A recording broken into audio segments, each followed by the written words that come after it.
that. What do we do when we get down to zero and we have no more interest cuts? Oh, yeah. All right, so Willie, let's go through through the top talkers today. We've got some good stuff this morning. Stuff. John McCain's got a new ad out talking about taxes. He's also out talking about Barack Obama, the redistributor, talking about this 2001 audio clip where Barack Obama says one of the great failures of the civil rights movement is it didn't lead to a redistribution of wealth by the Supreme Court. So here he is, John McCain, talking about Barack Obama, the redistributor.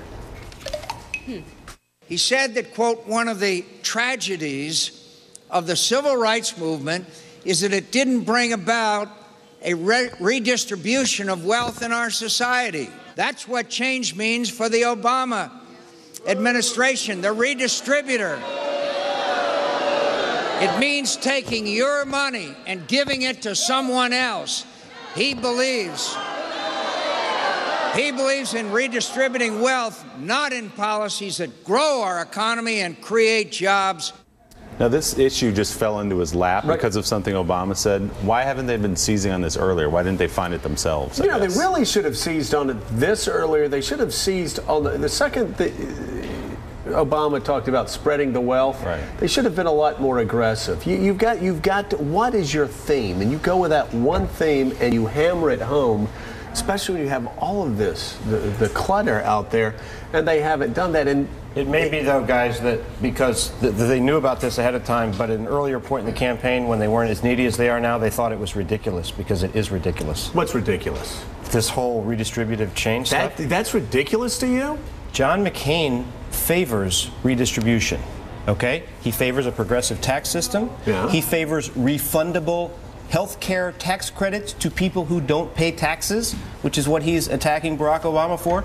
His solution for Social Security is to take money that's scheduled to go in benefits for rich people and give it to people who make less money. So you're talking about John McCain, and I'm talking about John McCain. What I'm saying is the exact charge that he is making against Barack Obama, that he favors policies that take more from people at the top and give to people at the bottom, he also favors. Okay, but I mean, if you want to go down that path, you can say that John McCain also is one of the only two Republicans that voted against this the Bush tax cuts, which he's now championing. Yes, and of course, which is part of the incoherence problem that you mentioned earlier. It is an incoherence he was against problem. it, and now he's for it. But if this is the tack they've decided to take, they should have weighed in. And I agree with you completely that there's a double standard. But I will tell you, I am personally concerned by any politician that talks about the redistribution of wealth, that the Warren Court was not, quote, radical enough. I'm concerned when somebody tells a guy that wants to start a small business that he should be for spreading the wealth. I mean, these are things that cause concerns. Not just a conservative, it's a matter fiscal of degree. Conservatives like me, but people in the middle. This sort of worldview collapsed when Ronald Reagan got elected. But I think we all agree here. And two great points. You say it's not in his gut. You talk about how there are inconsistencies here. McCain, in the end, is just not the man to fight back against this message, is he? Not the Republican. I know you don't want to editorialize, but there would be better fiscal conservatives to carry this message forward, right? There's no question. But I would say, I agree with you that they're piping it the way you do in politics. But isn't it the case that if one of these guys is president for 8 years, after 8 years, if Barack Obama is president, the government would be substantially bigger than if John McCain were president for 8 years? Isn't that true? That there'd be more government programs, higher taxes, and more spending than if John McCain were president for 8 years? I would say bigger. I don't know how substantially bigger, but probably. So that's a contrast.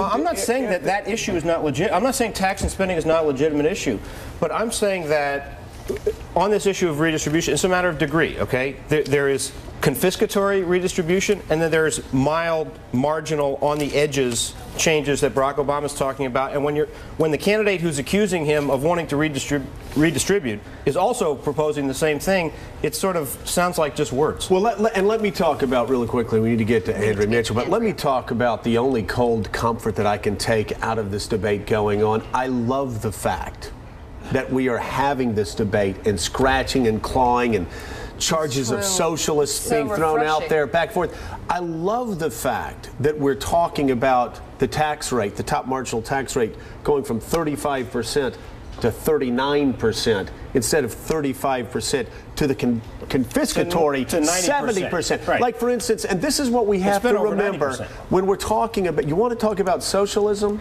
talk about the 70% tax rate that we had in this country before Ronald Reagan.